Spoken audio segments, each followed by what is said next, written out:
আসসালামু আলাইকুম প্রিয় খামারি কৃষক ভাই বোনেরা, দেশ ও দেশের বাইরে থেকে যে যেখান থেকে বসে আমাদের এই প্রতিবেদনটি দেখতেছেন, আপনাদের সকলের দীর্ঘ এবং সুস্বাস্থ্য কামনা করে শুরু করছি আমাদের আজকের প্রতিবেদন। দর্শক, এই মুহূর্তে আমি অবস্থান করতেছি কুমিল্লা জেলার সদর দক্ষিণের সোয়াগাজীতে। সোয়াগাজী বাজারের এই দক্ষিণ পাশে বাবলু ভাই অনেক সুন্দরভাবে একটি ফার্ম দিয়েছেন। আসলে বাবলু ভাই দেশের বাইরে থাকেন, তিনি একজন প্রবাসী। প্রবাস থেকে দেশে এসে 4টা বকনা ক্রয় করেছিলেন। তার বাবা এগুলো এতদিন দেখাশোনা করতেছিলেন। তো আমরা এসে দেখলাম যে তার বাবা বৃদ্ধ হয়ে গেছে। আর আরেকটা সমস্যা যেটা আমরা লক্ষ্য করতেছি, যে তার বাবা যে দুধ দোহান করবে সেই শক্তিটা তিনি পাচ্ছিলেন না। তো দুধ দোহানের মতো যদি লোক না থাকে তাহলে কিন্তু গাভীর খামার করে লাভবান হওয়া যায় না এবং গাভী লালন পালনও করা যায় না। সে কারণে তিনি চিন্তা ভাবনা করতেছেন এই গাভীগুলা বিক্রি করে দিবে, বিক্রি করে দিয়ে তিনি আবার দেশের বাইরে চলে যাবে। তো আজকে আমরা এই গাভীর দাম দর সম্পর্কে জানবো এবং আপনাদেরকে জানাবো। আর দর্শক, আপনারা জানেন যে যারা প্রবাসে থাকে, প্রবাস থেকে এসে যারা খামার করে, তারা কিন্তু অল্প মূল্য হলেই তাদের এই গাভীগুলো বিক্রি করে দেয়। আপনারা যারা এরকম গাভী নিতে চান তাহলে ভাইয়ের সাথে যোগাযোগ করতে পারেন। তাহলে চলেন আমরা গাভীর দাম দর সম্পর্কে একটু বিস্তারিত জানি। বিস্তারিত জানানোর জন্য পুরো সময় যে থাকবো আমি রিয়াজ আহমেদ তোফাজ্জল। আশা করি আপনারা আমার সাথেই থাকবেন। আসসালামু আলাইকুম। ওয়ালাইকুম সালাম। ভাই কেমন আছেন? আলহামদুলিল্লাহ ভালো, আপনি কেমন আছেন? জি আলহামদুলিল্লাহ ভালো। কি নাম আপনার? আমার নাম মোহাম্মদ বাবলু। বাবলু ভাই, কি করেন আপনি? আমি প্রবাসে থাকি। প্রবাসে কোন দেশে থাকেন? কুয়েতে থাকি। কত বছর যাবত আছেন কুয়েতে? আমি আজকে 8 বছর আছি কুয়েতে। 8 বছর আছেন। আচ্ছা আচ্ছা, 8 বছর যাবত প্রবাসে আছেন। তো আমরা তো দেখতেছি আপনার বাসায় কিছু গাভী রয়েছে। জি জি। গাভীর খামার কিভাবে করলেন? ওই শখের থেকে করা, ইউটিউব দেখে শখের থেকে করা। ভাবছিলাম আপনার একটু খামার বড় করব, পরে দেখি আপনার বাবা অসুস্থর কারণে পারে না। আর বাইরে থাকতে হলে আপনার দেশে গরু একটু প্যারাশন নিতে হয়, ওখানে জব নিয়ে একটু ঝামেলা করতে হয়। আচ্ছা আচ্ছা, এই জন্য আপনার এখন আর রাখতে চাই না, সেল করে দিতে চাই। তো যাক, প্রবাসে যেহেতু আছেন, মনে হয় তো প্রবাসে ভালোই আছেন। তো দেশে এই গরুর খামার করার চিন্তা ভাবনাটা কিভাবে মাথায় আসলো? ভাবলাম আর কি আপনার প্রবাসে যাতে আসি, মনে করেন সারা জীবন তার প্রবাসে থাকবো না, অল্প শহরে শুরু করে একটু একটু ধীরে ধীরে বাড়াবো, পরে একবারে প্রবাস থেকে এসে মনে করেন যে আমি নিজে দেখাশোনা করবো। এখন দেখতেছি যে প্রবাসে থেকে গরু পালাটা একটা আলাদা একটা প্যারা লাগে, আপনার একটা ঝামেলা লাগে। বাড়িতে কোনো লোক নাই পালার মতো? না না, আমার তেমন লোক নাই। আমার বাবা বয়স্ক হয়ে গেছে, বাবা পারে না, অসুস্থ অনেক। ও আচ্ছা আচ্ছা, আপনার বাবাই আসলে দেখাশোনা করতো? আমার বাবাই দেখাশোনা করে আপনার। ও এখনো দেখাশোনা করতেছে? জি জি, বাবাই সব কিছু করে। আচ্ছা আচ্ছা, কি বকনা দিয়ে শুরু করেছিলেন নাকি গাভী নিয়ে আসছিলেন? এগুলো আপনার বকনা দিয়ে শুরু করছিলাম। বকনা? হ্যাঁ, আচ্ছা 8-9 মাসে বকনা কিনাই না পালছিলাম। যাক যাক, এখন তো বাচ্চা দিছে না? হ্যাঁ হ্যাঁ, 2টা বাচ্চা দিছে। 4টা আনছিলেন? হ্যাঁ, 2টা সামনের মাসে বাচ্চা। আচ্ছা, 2টা বাচ্চা দেয় না আর 2টা বাচ্চা দিছে? কতদিন হয়েছে বাচ্চা দিছে? বাচ্চা আপনার এটা হইছে আপনার 25 দিন, ওটা 6-7 দিন হইছে আর কি। ও আচ্ছা, 6-7 দিন আর 25 দিন। আর ওই এই সাইডে 2টা বাকি আছে? হ্যাঁ, ওটা সামনের মাসে দিবে, এটা ওই আর পরের মাসে দিবে আর কি। এই 1-1.5 মাসের মধ্যে দিয়ে দিবে। আচ্ছা আচ্ছা, এলাকা থেকে সংগ্রহ করছিলেন নাকি? হ্যাঁ হ্যাঁ, আমার পার্শ্ববর্তীতে এলাকা আছে, ওখানে আপনার প্রাম আছে, প্রাম থেকে সংগ্রহ করে আর কি। 4টা আপনার 4 জায়গা থেকে কিনা আপনার।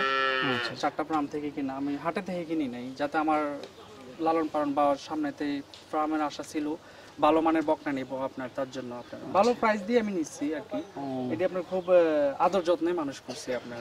আচ্ছা, আপনার মানে এলাকা থেকে সংগ্রহ করা ছিল, কিন্তু বকনা যেগুলো নিয়েছিলেন আসলে আমার কাছে মনে হচ্ছে যে যেটা একদম হলিস্টাইন ফ্রিজিয়ানের যে উন্নত মানের, তাই সেরকম পড়ে নাই।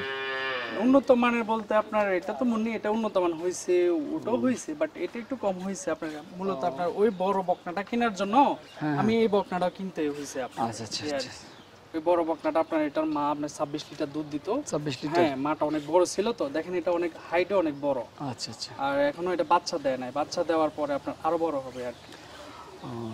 আচ্ছা, তো তার মানে আপনার স্বপ্ন ছিল যে খামারটা আরো বড় করবেন, অনেক বড় সড়ো হবে, কিন্তু এখন মানে আপনার বাবা বৃদ্ধ হয়ে গেছে, উনি পারতেছে না, সেই কারণে চাচ্ছেন কি এগুলো বিক্রি করে দিবেন নাকি? হ্যাঁ হ্যাঁ, বিক্রি করে দিব। ও আচ্ছা, বিক্রি করে দিবেন। তাহলে বিক্রি যদি করে দেওয়া হয় তাহলে আমরা আসলে বেশি কথা বাড়াবো না, আমরা আসলে দাম দর সম্পর্কে একটু জানি যে কি রকম টাকা একটু বিক্রি করবেন, কোনটা কত লিটার দুধ দিচ্ছে।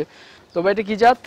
এটা ভাই আপনার ফ্রিজিয়ান মুন্ডি বলে, মুন্ডি খোপাওয়ালা মুন্ডি এটা। আচ্ছা, ফ্রিজিয়ানের মধ্যে এটা মুন্ডি জাতের? হ্যাঁ, মুন্ডি জাতের। মাশাআল্লাহ। কতদিন হয়েছে বাচ্চা দিছে জানি বললেন? আপনার 25-26 দিন হয়ে গেছে। 25 দিন হয়েছে বাচ্চা দিছে। আচ্ছা, কি রকম দুধ পাচ্ছিলেন? এটা আপনার 15 লিটার দুধ পাওয়া যাচ্ছে। 15 লিটার দুই বেলায়? হ্যাঁ হ্যাঁ, জেলুন দুধ পাওয়া যায়। আচ্ছা, প্রথম বাচ্চাই তো দিছে, আপনি তো বকনা কিনেছিলেন? হ্যাঁ হ্যাঁ, প্রথম বাচ্চা। কত টাকা বিক্রি করবেন এটা? এটা আপনার 2,60,000 টাকা বিক্রি করব। 2,60,000 টাকা, তারপর তো আলোচনা করা যাবে? হ্যাঁ হ্যাঁ, আলোচনা করা যাবে। সাথে কি বাচ্চা এটার? এটা আপনার ষাঁড় বাচ্চা আপনার। ও আচ্ছা, সাথে ষাঁড় বাচ্চা। আচ্ছা ঠিক আছে। আচ্ছা, আচ্ছা, তো বাবলু ভাই, তো এটা তো মাশাআল্লাহ দিল একটা চমৎকার সুন্দর একটু খাটো-মাটো ধরনের, কি জাত এটা? সুন্দর, এটা আপনার ফিজিয়ান জার্সি ক্রস আর কি। ও আচ্ছা, ফিজিয়ানের সাথে জার্সির ক্রস হইছে, এই কারণে একটু খাটো-মাটো হইছে। জার্সি গরুগুলো তো ছোট থাকে। জার্সি গরু একটু কতদিন হইছে বাচ্চা দিছে? এটা আপনার 6-7 দিন হইছে বাচ্চা। 6-7 দিন। দুধ কি রকম পাচ্ছেন? এটা এখন আপনার 7-8 কেজি পাওয়া যাচ্ছে। 7-8 কেজি পাওয়া যাচ্ছে। আচ্ছা, কি বাছুর এটা? ষাঁড় না বকনা? বকনা বাচ্চা। আচ্ছা, বকনা বাচ্চা। জি জি। দাম কি রকম চাচ্ছিলেন? এটা 1,80,000 টাকা যাচ্ছে। 1,80,000 টাকা চাচ্ছেন। তারপর আলোচনা করা যাবে না? জি জি। তো বাবলু ভাই, এটা তো একটু মাশাআল্লাহ দিল অনেক বড় সর, এটা কি বকনা না গাবি? এটা আপনার বকনা, সামনের মাসে বাচ্চা দিবে আর কি। সামনের মাসে বাচ্চা দিবে? জি জি। আর 1 মাস আছে। মাশাআল্লাহ, মাত্র উলানের জোল নামতেছে আপনার।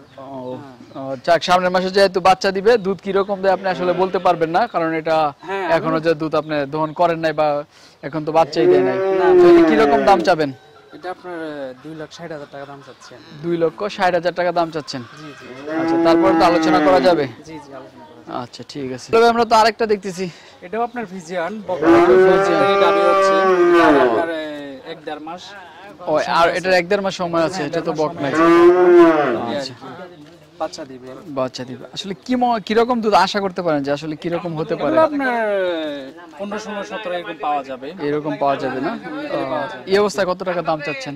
এটা আপনার 2,30,000 টাকা দাম চাচ্ছে। 2,30,000 টাকা। তারপর আলোচনা করতে পারবে? জি জি, আলোচনা। তো বাবলু ভাই, মাশাআল্লাহ আপনার 4টা গাবি আমরা দেখলাম, 2টা গাবি আর 2টা বকনা, এখনো গাবি হয় নাই। তো এটা আপনি বলছেন যে আপনার লোকের সমস্যার কারণে বিক্রি করে দিবেন। জি। আচ্ছা, তো কিভাবে মানে লোকেরা আপনার সাথে যোগাযোগ করবে বা কিভাবে নেবে? নাম্বার দেওয়া যায়, নাম্বার দিয়ে দেব, আর টেলিগ্রামের মধ্যে আমার নাম্বার দেব, ওখানে যোগাযোগ করলে আমাকে পাবে। আর হোয়াটসঅ্যাপে দিয়ে দেব, আর নাম্বার দিয়ে দেব আর কি। আচ্ছা আচ্ছা, যেহেতু আপনি বিক্রি করে দিবেন সব, যদি 4টা একজনে নিয়ে যেতে চায় তাহলে তাদের জন্য কি ডিসকাউন্ট হবে নাকি? হ্যাঁ, এটা হলো তো আরো ভালো। 4টা একসাথে যদি নিয়ে যেতে পারে, আমি অনেক টাকা ডিসকাউন্ট দিয়ে দেব। আচ্ছা আচ্ছা, ঠিক আছে বাবলু ভাই, ভালো থাকবেন। আসসালামু আলাইকুম।